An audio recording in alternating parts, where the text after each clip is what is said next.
What are medical underwriting guidelines, especially in relation to taking out an IUL, Indexed Universal Life Insurance Policy? Well, get ready, because I'm going to give you some insights here. If you're using max-funded IUL for living benefits, you still have to qualify medically. But once you understand how the medical underwriter is looking at it, you can use it to your advantage, because it's not so much the death benefit or the amount of risk. You're wanting to self-insure and take on that risk yourself. And if that's true, yeah, you could probably get approved for a lot more than most people would who are just taking out life insurance for the death benefit. So get ready. I think you're going to be blown away. So I'm Doug Andrew, and I've been helping people, optimize assets, minimize taxes, and empower their authentic wealth. But I help people optimize assets and minimize taxes. I've been doing this for 5 decades. So what does that mean? When they come to me for now 5 decades, most are not coming to me wanting or needing necessarily more life insurance. I always make sure they have enough to meet their needs, but they're coming to me because they want to reposition assets, optimize their current assets where they have their money.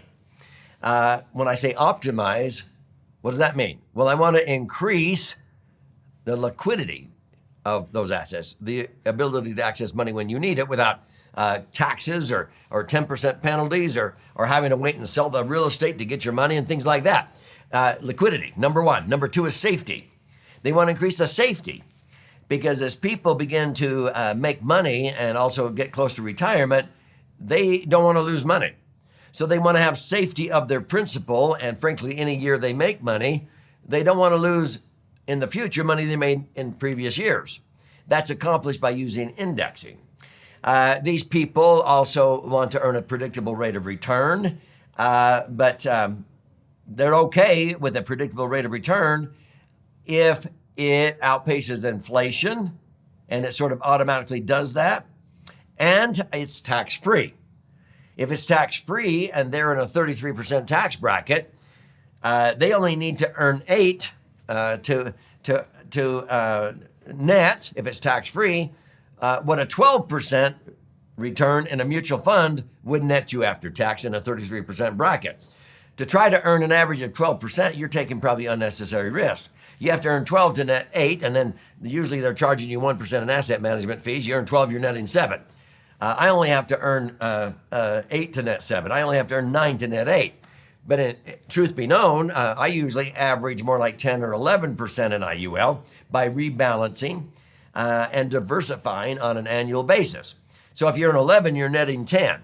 Oh my heavens, you'd have to be earning 15 or 16% in a tax-deferred IRA or 401k portfolio in the market to net 10. That's really risky, okay? So people come to me and they want to increase the liquidity, safety, rate of return, and then the tax benefits. They want it tax-free. That is best accomplished by a properly structured max-funded IUL. If it's properly structured max-funded, then it is deemed what I call a laser fund, which spells laser, liquid asset, safely earning returns. So when they decide to take it out, now you can't just take it out for any amount you want. Besides, you don't want to create an IUL policy bigger than you need, because the objective is living benefits.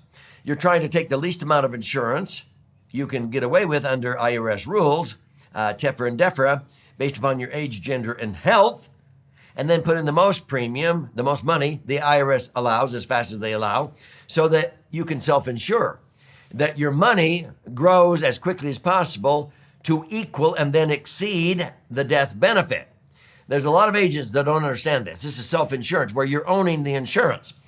Now, at the outset, because of TEFRA and DEFRA tax citations, if you're a 60-year-old and you want to reposition $500,000 of assets to increase liquidity, safety, rate of return, and the tax benefits over where that money was, maybe in IRAs and 401ks, or in non-performing real estate that you don't like being a landlord anymore, or maybe in a bank or credit union earning a pathetic 2 or 3% rate of return and the inflation's coming down at 15, you've got to have a better strategy. And so you want to put, let's say, $500,000 into an IUL. Well, you could buy a whole bunch of life insurance at age 60 for $500,000. That's not the objective. You want the least amount. So when you calculate the least amount, it's about double that. It's $1 million. Okay. So the amount of insurance is $1 million for a 60-year-old who wants to reposition $500,000. Now I'm going to keep this simple here. So you use the level death benefit because you wanted to self-insure. But see, at the outset, when you apply for it, the insurance company knows that if you take this out, and if they approve you for this insurance benefit, they're on the hook for how much? $1 million if you died in an accident. So they want to make sure you're worth the risk. If you are very unhealthy and you're a heart attack waiting to happen, or you have one foot in the grave, so to speak, that's not wise. They need to find out from your medical history if you're likely going to live probably at least 10 years, okay? We'll just use that as an example. So that's called life expectancy. They will probably want to make sure that you're going to live at least 10 years and likely more like 15 or 20 or longer. So they're going to check out your medical history. This is medical underwriting. Okay, this is like underwriters when you take out a mortgage. They're checking out everything to see if you qualify. So medical underwriting, if it's a small policy, they may just ask medical questions and take your word for it and hope you don't lie. If you lie and you die in the first 2 years, then they can just give you a refund of your premium plus interest if you lied. But after 2 years, that's incontestable. So on small amounts of death benefit, they're willing to take on a certain amount of risk because in the vast billions and trillions that they have, it's not worth their time to see if people are telling the truth, because that'll usually come out sooner or later. And so they'll approve you, but sometimes they're not willing to take on $1 million or $2 million or $5 million or $10 million risk. And so they want to check out your medical history. So they may ask for your medical records from all your doctors who have ever treated you, and especially for the last 5 years. Who have you seen? What surgeries have you had? They'll check your blood sugar. They may do a blood test. Maybe they'll do a urine analysis, and they may even require that you go do a treadmill EKG, depending upon the amount of risk they're going to incur. Okay, that's called medical underwriting. They're going to see if you're healthy enough to probably be alive for a couple of decades. Okay, and that would be normal if you're 55 years old. They expect you to live to be 75 or 80 or something. So that might be a standard or a preferred rating. If you're healthy, you exercise, you're not overweight or whatever, okay? If you're diabetic, you can still qualify. If you're managing diabetes with diet and exercise, if it's type 2 diabetes, don't rule yourself out. Yeah, I've had many diabetics who get rated standard. Sometimes they're rated up, 2 or 3 tables, but that doesn't mean your life insurance is more expensive. It means when you're structuring your IUL policy, you actually will get away with less insurance. They'll approve you for this, but that means you can either put in more than $500,000, you could put in $700,000 if you wanted to, or if you're only going to put in $500,000, then instead of having $1 million of insurance, you can get away with $800,000 of insurance. You can squeeze down the insurance, and then if you earn 11, you're going to net 10 because the cost of insurance is identical to someone that's healthy or even a 25-year-old, okay? The 25-year-old has to have way more insurance.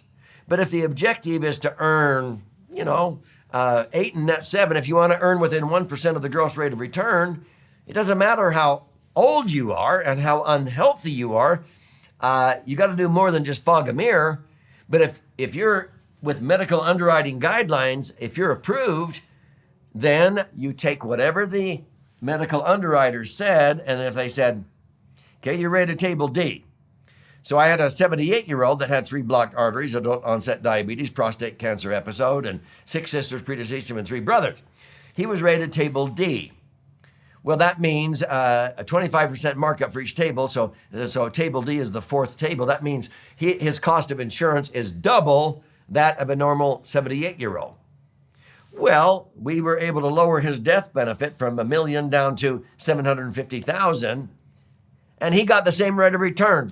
he was earning 11 and netting 10 as if he was a 25-year-old. See, when you understand this, as long as you can get insurance, you can squeeze down the death benefit. So I always like to put the insurance on the oldest person because that'll blossom likely sooner than putting insurance on a younger person. Blossom meaning and transfer tax-free and help perpetuate the process. Because when somebody dies, I usually recommend you take that tax-free death benefit and keep it tax-free by putting it into an IUL for the beneficiary, okay? So medical underwriting is there to find out, can you qualify medically? And if you're rated, how you squeeze down the death benefit so it can still perform as a superior capital accumulation tool. But if you don't qualify, then you can use a surrogate.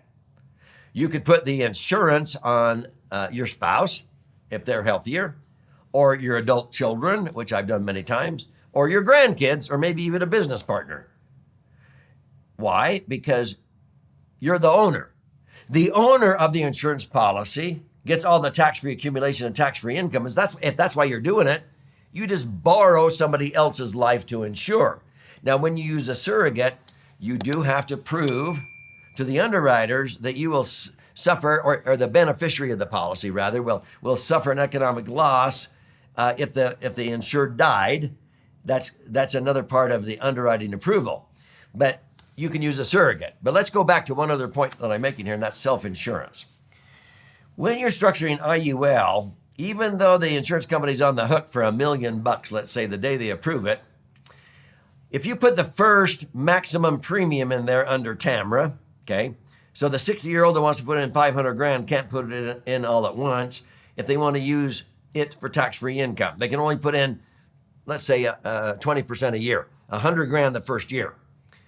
If you put in $100,000 and you die the next day, they're going to pay out $1 million. Now, you can choose to have the cash value added on top of the death benefit, but that's not the choice if you want the best rate of return.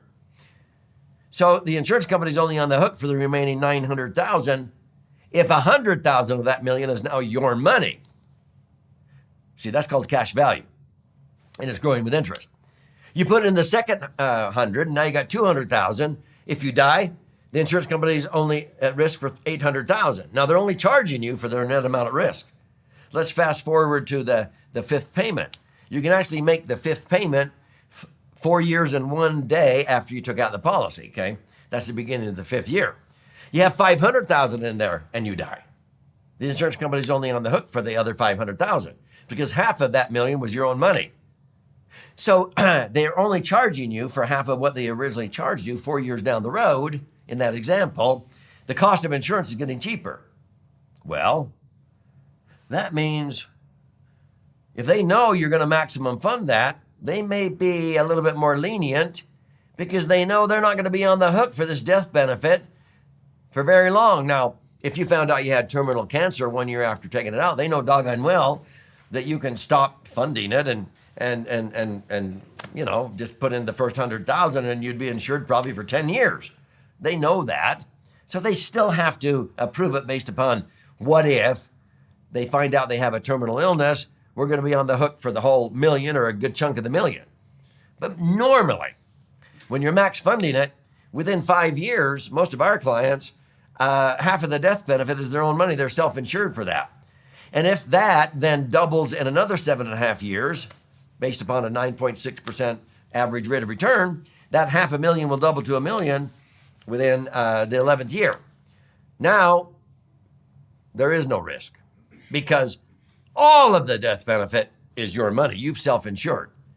And so many carriers that know how we maximum fund this, they know they're on the hook for the full amount day one. But they know that likely within 10 or 15 years, they won't be on the hook for anything. Because your cash value, because of what you're paying into this thing by maximum funding it, your cash value has grown to equal and exceed the original death benefit. There's only a little 5% death benefit on top of that. If you had $2 million in there, they'll pay out $2.1 million. But they're only charging you for $100,000 of coverage because you have $2 million in there. Now, if this is intriguing you, oh my heavens, this is a game changer. You need to study my book, The Laser Fund. Now, this is our 11th book, and it's flying off of our warehouse shelves. And we have it in hard copy. We have it in digital. We have it in audio. We have it in video. But you can go to Amazon and buy this 300-page book for $20. And if you do, I thank you. But I'll gift you a copy free. You simply go to laserfund.com or click on the link below, and you contribute a nominal amount towards the shipping and handling. I require a little bit of skin in the game. And I'll cover the rest of that, and I'll pay for this book. It's actually 2 books in one, 300 pages. This side is for the left brain learner, the charts and graphs and explanations, 14 chapters. If you're a right brain learner, you learn more by stories. You flip it over to this one, 100 pages, 12 chapters with 62 actual client stories. You learn by stories. I would recommend you use your whole brain and read both of these books. But when you're in there claiming your free copy, if you do like to listen and learn or watch and learn, check out the audio and video lessons. But here's an opportunity I don't want you to pass up. You can schedule an appointment, a quick consultation, no cost, no obligation, with a certified IUL professional. Why is that important? Well, to tell you the truth, I would say over 99% of insurance agents out there in America do not know what I've been talking about here. They don't know how to structure it correctly. Let's get to the bottom line. It means if they set one up, you would be lucky to earn 7% and gross and net 2% cash on cash, because they don't know how to take the least amount of insurance and do what I'm talking about here to become self-insured. If you want to move your rate of return by diversifying and rebalancing from 7 up to 10 or 11, and then net 10. If you earn 11, net 10, you want to become self-insured. You want to maximum fund it, design it correctly. A certified IUL professional knows how to do that, and there's only a handful in the United States. And so when you schedule a quick consult, it's with an IUL professional that has been certified. And they won't charge you anything. It's no cost or obligation. If you choose to go ahead and implement it, okay, then they will be compensated indirectly because they'll usually be compensated from the insurance institution that you choose, and they'll show you several. But there's no cost or obligation, and there's no money. They don't bill you for their time, okay? And so, but you don't have to do anything with them, but you can see how this works in your particular set of circumstances. So I'd strongly recommend you set up an appointment with an IUL certified professional so that you make sure that it's done correctly for you.